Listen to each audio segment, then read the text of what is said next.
Saturday afternoon from Jethro's Garage.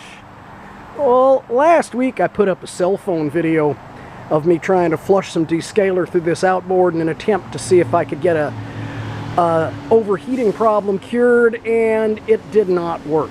So I finally took the plunge and pulled the cylinder heads off. Now, why was I apprehensive to pull the heads? This motor's lived in salt water most of its life. I did manage to break one bolt off, but I think I've got a really good chance at getting that out with an easy out. So, okay, what we have here is a 1994-95 model 88 horse V4 cross-flow Evinrude. And it was setting off the heat alarm. They go off at something like 200 degrees and come back on at like 165. This bank of cylinders using my heat gun was 20 degrees hotter than this bank of cylinders. So I finally pulled the heads, and I've pulled it out of there, but I discovered that this head gasket had a chunk of O-ring completely blocking that hole. That circulates coolant up through this water jacket. Now this is removable. I took these off last year and cleaned them out, and before I did that, that thing would set the alarm off at idle. Then it basically got better and I could cruise along at low planing speed, but I couldn't go over that.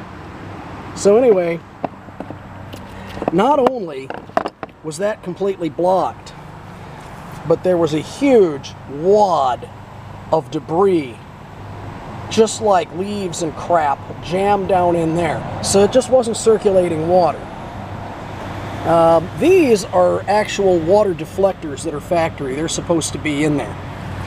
But what I like is the crosshatch in this thing is really nice, despite the fact that it's been run hot a few times.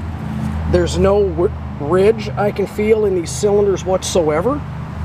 So anyway, my next step is going to be drilling that bolt out, cleaning everything up, putting her back together, some new head gaskets, and we're going to give her a try. Girls, do you have anything to add to this conversation? No, not talking, huh? And in other news, I wish it would quit raining. It has rained for 2 weeks straight. You see this? These are planks I had to lay out so I could actually walk between my back door of the house and the yard. So if you know anybody that wants to do the opposite of a rain dance, I'd greatly appreciate it. Y'all have a nice day.